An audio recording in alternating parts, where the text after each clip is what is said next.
Hey gang, I'm Tamsin, and this is BF Fiber Arts. If you don't know me, then you likely don't know that I have an obsession with all things history, mystery, conspiracy, and paranormal. I love to do deep dives into topics that I often stumble upon sheerly by chance. And I love to tell stories. So welcome to Sit and Spin. Today, I'm going to be spinning this BFL Speckled Roving, which was the April Fiber Fix from Allison Barnes Fiber subscription. And this is going to make a very interesting yarn with all those little flecks of color. It's going to be so pretty. So I've been working on this script for about 3 weeks now, and I have no idea how long this is going to go.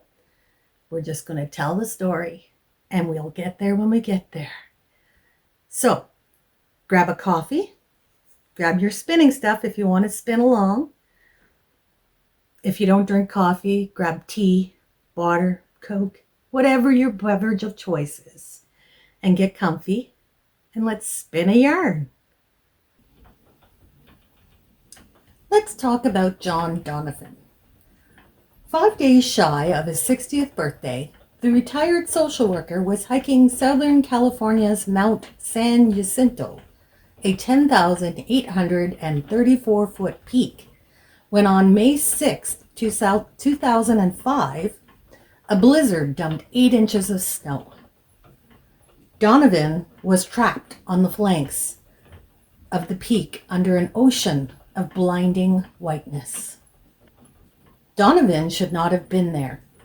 He had an enlarged heart, which made breathing and often even thinking clearly difficult, especially at altitude. He was lost and alone. While he was a veteran hiker, he was a notoriously bad navigator, and he was traveling ultra-light, which meant he carried no useful maps nor compass, carried only a tarp in lieu of a tent, had socks in place of gloves, and had few provisions. Lost in the storm, Donovan strayed from the Pacific Crest Trail, or the PCT, he was through hiking. He headed into the storm against the advice of altitude-savvy backpackers. Those who knew Donovan cringed to hear of this predicament, but they weren't surprised. Headstrong and stubborn, Donovan spent his life baffling others with his contradictory behaviors. Donovan was gruff and ill-mannered. He swore like a sailor and burst into laughter at awkward moments. He never married or even dated, and though he earned a decent salary, he lived like a bum. He liked run-down $300 a month dumps, never had a telephone, shunned computers, and chose to walk almost everywhere he went. He was famously cheap, and never even so much as sprang for a restaurant tab. But his friends knew him to be a joker. He was also capable of deep thinking and was a student of history capable of discussing everything from opera to Europe's greatest cathedrals. Though he lived like a poor hermit, he craved companionship. He once told a friend that his greatest fear was dying alone as a ward of the state in a hospital. He loved to hike, especially with his pals in Virginia's Old Dominion Appalachian Trail Club. And they went as many as 100 days a year, and he never missed the Thanksgiving or New Year's Day outings. These friends remember him as the most generous and gentle person they ever met. Donovan believed his mission in life was to help others. When he worked at the Central State Hospital in Petersburg, Virginia, Donovan would arrange field trips for the patients with both mental and physical disabilities. He'd take them to city parks or acquire free theater tickets and drive them to plays. Sharon Loving, another social worker at Central, said, quote, "He'd lug these patients around all by himself. He'd lift them into the hospital van one by one." End quote. He was a willful and defiant man with a generous spirit. Donovan was orphaned before he was 10 and spent years bouncing between Catholic orphanages before finally being taken in by an unmarried aunt. His friend Chris Hook said, quote, "He did grown-up things when he was young. He kind of raised himself like Oliver Twist," end quote. Donovan had no siblings, and even his legal next of kin, a cousin named Chris Davenport, was a stranger. Davenport said, quote, "I can't remember if I ever actually met him, but he kept in touch, Christmas cards and so on," end quote. Donovan had taken up hiking in his 40s to lose weight, but he still walked slowly, sometimes trudging into camp 2 to 3 hours behind his pals. Though he trekked 4,000 miles a year, he was still in some ways an amateur. He got lost, often. Once he detoured to take in a vista, and when he returned to the path, he hiked 3 miles the wrong way, back to the road where he saw his car and realized what he'd done. Donovan had originally planned to hike the PCT with good friend Ken Baker, a retired mechanical engineer and lifelong bachelor. Baker spent 3 or 4 months a year backpacking and was known for the easy loping stride that whipped him through 20-plus miles a day. The friends had taken roughly 100 hiking trips together since they met through the ACT in the late 90s, and though they were similar in age, Baker regarded his friend Donovan with an elder's fond dismay. Baker said, quote, "John was kind of clumsy, and he wasn't mechanically inclined. Sometimes he'd step on his glasses and I'd have to fix them for him," end quote.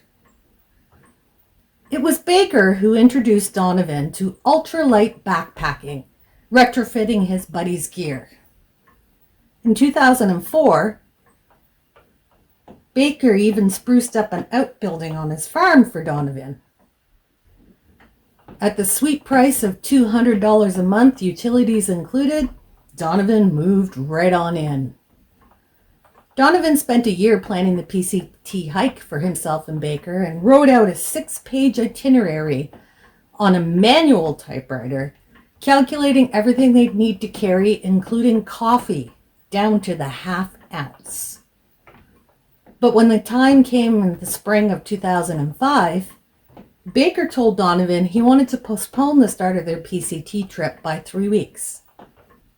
Baker explained, quote, "I'd looked at the weather data and Southern California had just had its snowiest winter in 30 or 40 years, end quote. But Donovan wasn't deterred from the original plan.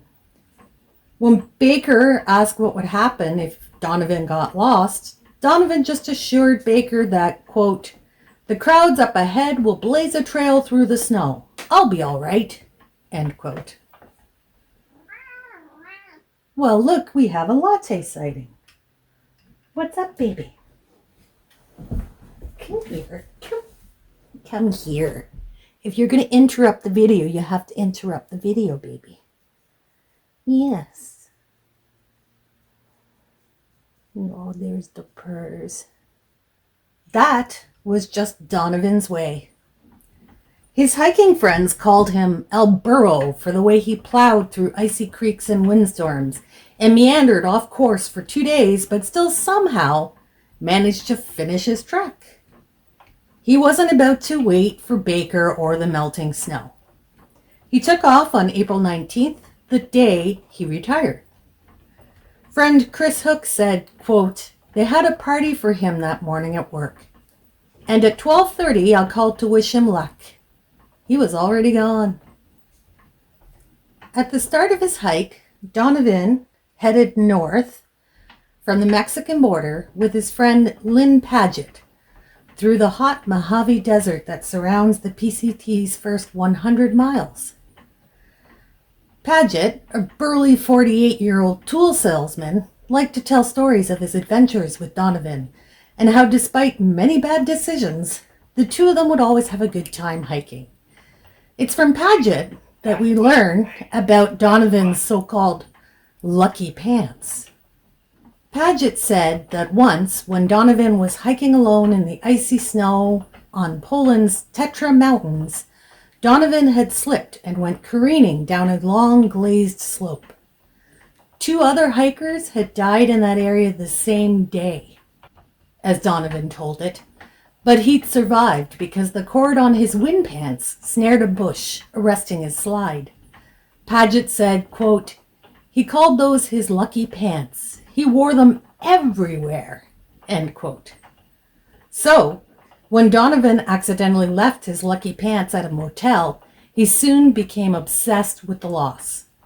A couple of days later, in the town of Warner Springs, Donovan was jubilant, though. The guy at the motel had sent the pants and even paid the postage. But Paget wasn't as happy. His feet were so swollen that he had to quit hiking after just 100 miles. From there on, Donovan would hike alone into the clutches of a powerful storm. On May 2nd, 2005, Donovan began climbing San Jacinto. The first major mountain on the PCT is a giant rising from the desert floor 60 miles beyond Warner Springs. Everest-bound diehards frequently train on its north face, which is among the nation's steepest escarpments, climbing more than 10,000 feet in just 7 miles. And as Donovan started up this behemoth, the signs of danger were legion. Snow was 3 feet deep up high, and meteorologists were predicting a heavy storm. Many thru hikers elected to wait out the weather in Idlewild, an easy 2.4-mile path traveling west from an intersection called Saddle Junction. Experienced hikers thought the storm would hit as they reached Fuller Ridge, a steep rocky spine rising to 8,725 feet, just 5 miles north of Saddle Junction. On May 3rd, 3 well-equipped hikers coming off that ridge encountered Donovan and warned him that they'd seen clouds sweeping in.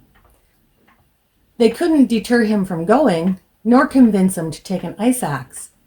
As an ultralighter, Donovan thought the tool was way too heavy to haul along. And he just pushed on. Around 1 p.m. on May 3rd, Donovan sought help from 2 other hikers, a Canadian nurse named Connie Davis, who was 46, and her 20-year-old son, Alex, both of whom had extensive altitude experience. Donovan camped near the Davises the night before, and they did not hit it off. When Donovan began following the Davises through the snowfield, Connie told him they weren't taking the direct route, but he tagged along anyway. He stayed about 30 feet behind them, the crampons he'd put on not working well with his lightweight trail runners, and he kept slipping and falling. Connie said, quote, "He was having a hard time, but he seemed healthy, and it seemed to me that he was going to hike up Fuller Ridge if he wanted to. I remember thinking, he's an adult? I won't tell him what to do." End quote.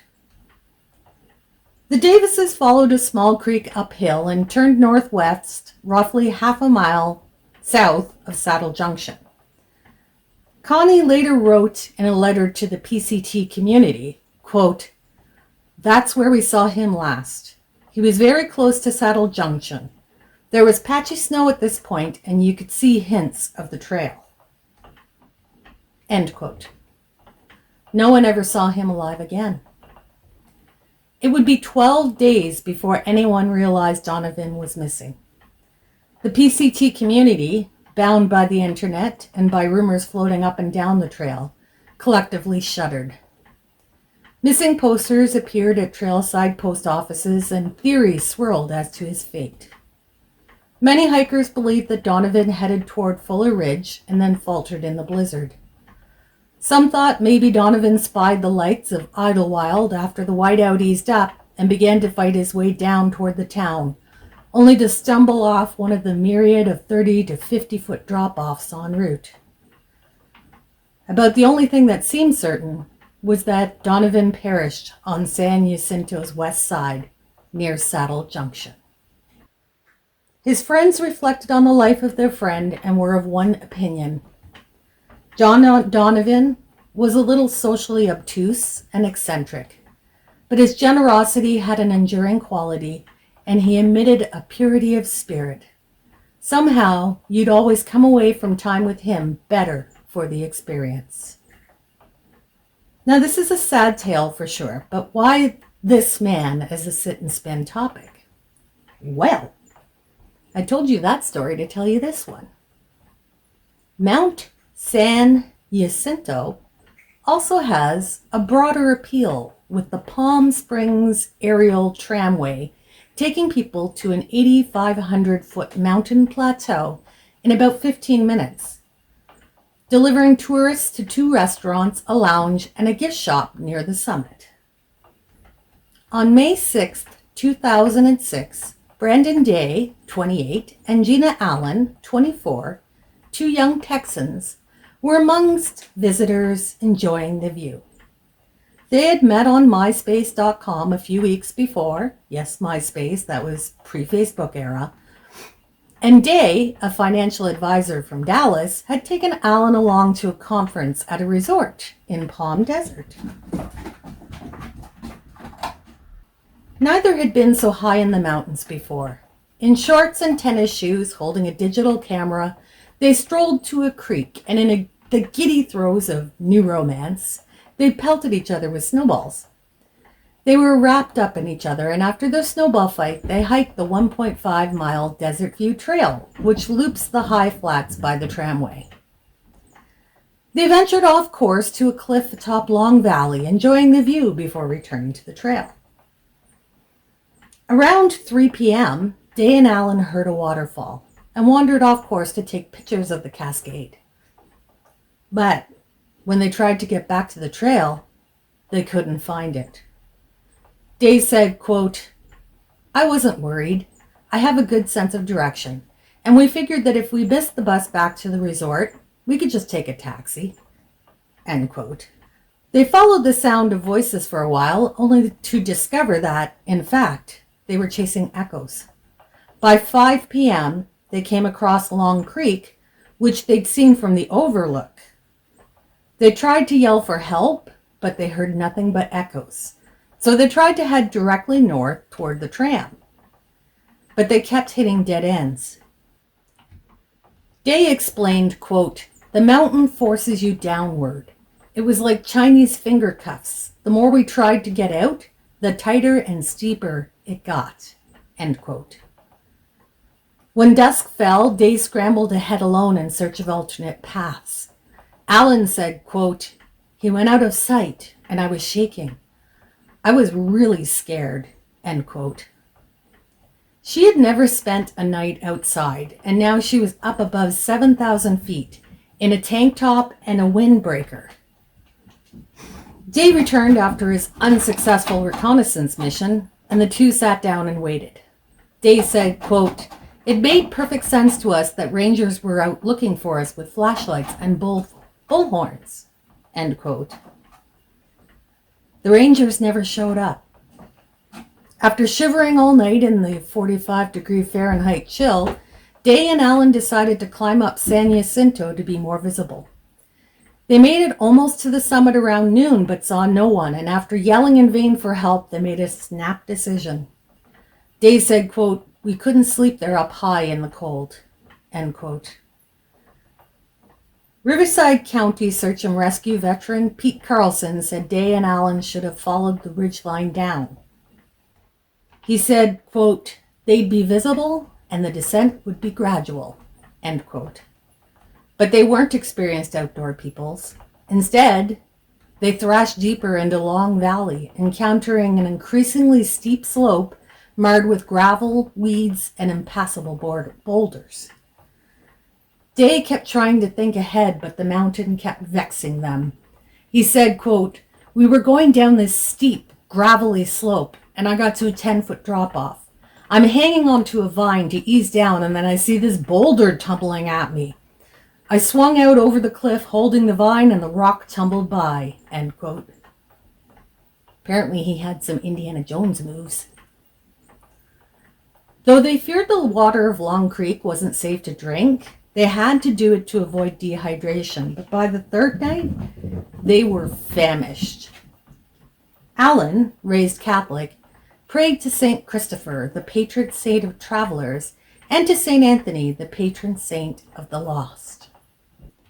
It was then that Brandon Day spied a yellow backpack down below. The pair climbed down to look.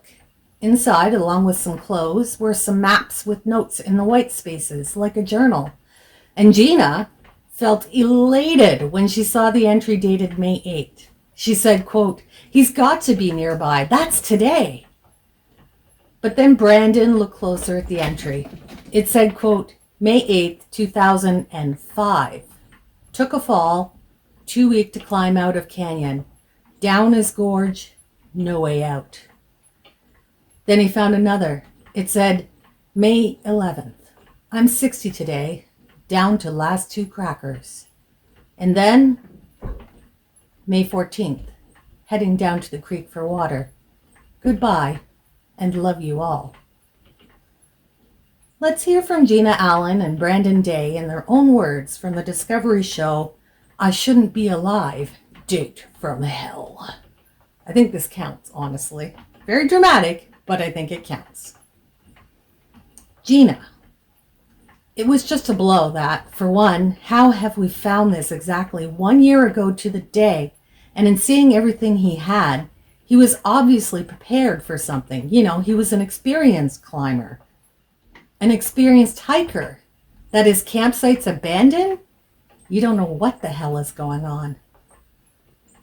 Brandon.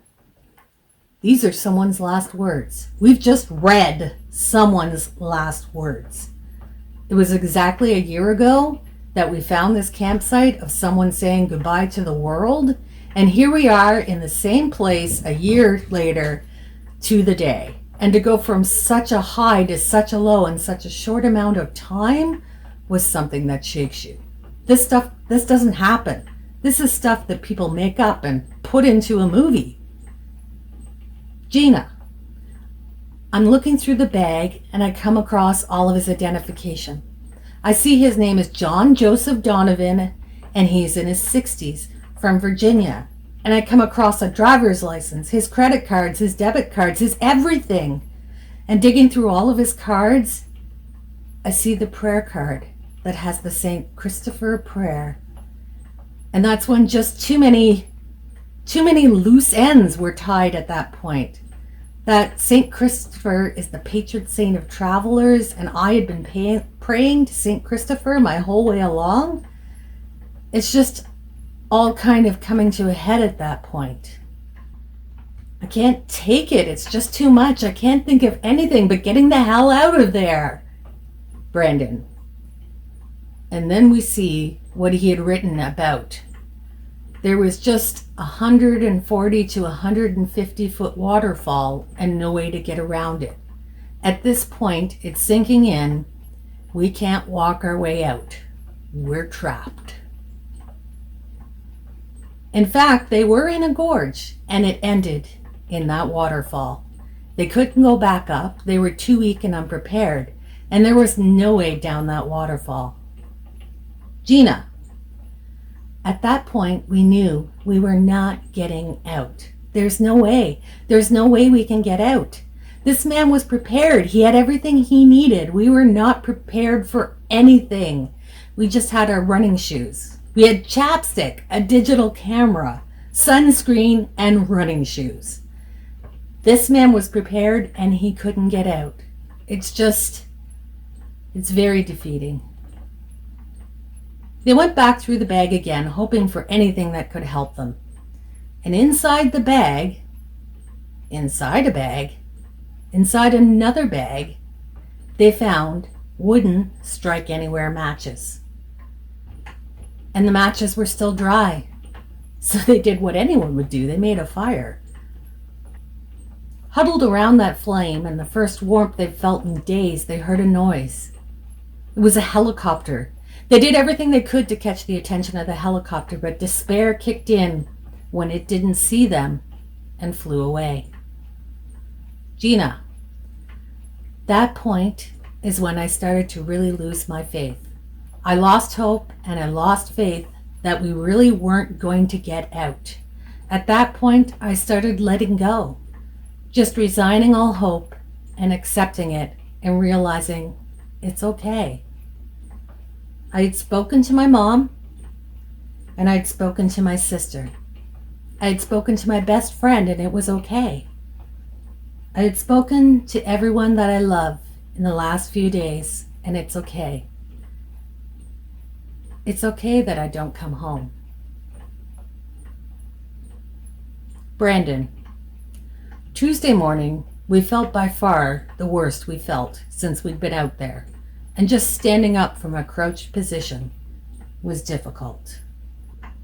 For 4 days, the young couple's will to survive had driven them on, but not any longer.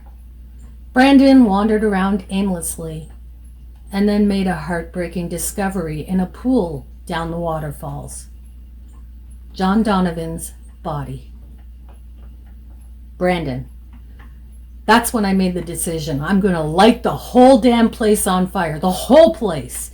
We only have so many matches. We don't know how many times, if any, we'll see another helicopter. So this was our last bullet. This was our last shot. He gathered 30 or so dry logs and lit them. He shredded spent matches for kindling. The flames leapt 20 feet. Suddenly, half an acre was burning. It raged for about 45 minutes, but eventually smoldered out. It was a clear day, and that it could only sit there and watch the fire go out, hoping someone had been looking in the right direction. Brandon. And it was the most beautiful sound we'd ever heard, coming up from the valley, was the sound of a helicopter. I think we both would have cried if we had tears, but we were both so dehydrated that we didn't have enough moisture in our bodies to come up with tears. The pure joy of knowing we're going to make it. Gina. We were hugging and kissing. We know we're going home. It's just such a feeling of just pure joy that I don't even know how to formulate the words. And I remember turning to him and saying, "You've saved my life," because he lit that fire. And if he hadn't lit it, I don't know. I hate to even think. I don't let myself think. I don't go there. Brandon. We're just so thankful to John Donovan for, his sacrifice and, his last action. Even not being on this earth anymore was helping 2 people. Certain people just have a way of leaving their mark. John Donovan wouldn't have shrugged off this uncanny coincidence. He was not, at his core, a logical person. He saw the world as shaped by forces beyond reason. He believed in the power of random luck, both good and bad, and in saints and the karmic value of doing good unto others. He also adhered to the notion of trail magic, a term through hikers used to explain the unexplainable good things that happen on a trail. So what happened to Donovan that stormy day a year earlier? We now know from his notes that Donovan checked his bravado after parting company with the Davises on May 3rd, and he tried to detour west to Idlewild, but became disoriented and couldn't find the trail. So instead, he turned away from Idlewild towards the lights of much larger Palm Springs. He traveled about 3 miles northeast from Saddle Junction area, traversed Willow Creek, climbed a small ridge, and plunged down into steep Hidden Valley. His entries place him in Long Valley the night of May 3rd. On May 5th, still camped in the same ravine, he took a fall. How badly he was hurt is unclear because he didn't elaborate. But clearly the ordeal of the past few days had landed him in trouble. He wrote that he had already become too weak to climb out of the canyon. The notes Donovan scrawled showed a man coming to terms with the bleakness of his situation. He tried to signal for help. He built a few weak fires that smoldered out in the winter's copious snows. He flashed a mirror at the sky. No one saw him. 100-foot waterfall lay directly below, and the canyon's walls were virtually sheer. He was boxed in and knew it would be days, maybe a week or more, before anyone noticed he was missing. He conceded that Ken Baker had been the smart one, and he regretted not waiting. He told Baker he wanted to be buried in a Navy cemetery. On May 11th, he celebrated his 60th birthday by eating the last 2 crackers of his 12 cheese crackers. A bleak birthday celebration on a mountain. In his last entry, dated May 14th, he scribbled that he was going down to Long Creek for water. Goodbye and love you all, he wrote. Donovan's body was found wrapped in his tarp in a pool down the waterfall. Was his final message a suicide note? Did he leap to his death, anguished after 11 days of waiting? Or did he slip and endure a final fall? Not even his closest friends know the truth. Maybe some lingering thread of his generous spirit occupied Long Valley that day when Brandon Day spied a yellow backpack down below. 3 weeks after Brandon and Gina were rescued, rescue personnel returned and retrieved Donovan's body, returning it to his friends to lay him to rest. They miss him dearly and know that he would be happy to know his final days saved the lives of 2 young people lost on a mountain. Lynn Paget led the final toast over Donovan's grave and said, quote, "I think of him all the time. Sometimes as I fall asleep at night, I see myself hiking by a stream, and I come around a bend and there's a tarp. There's a yellow pack and I yell, 'Hey, comrade! Hey, comrade!' But there's no sound, just the wind and the stream.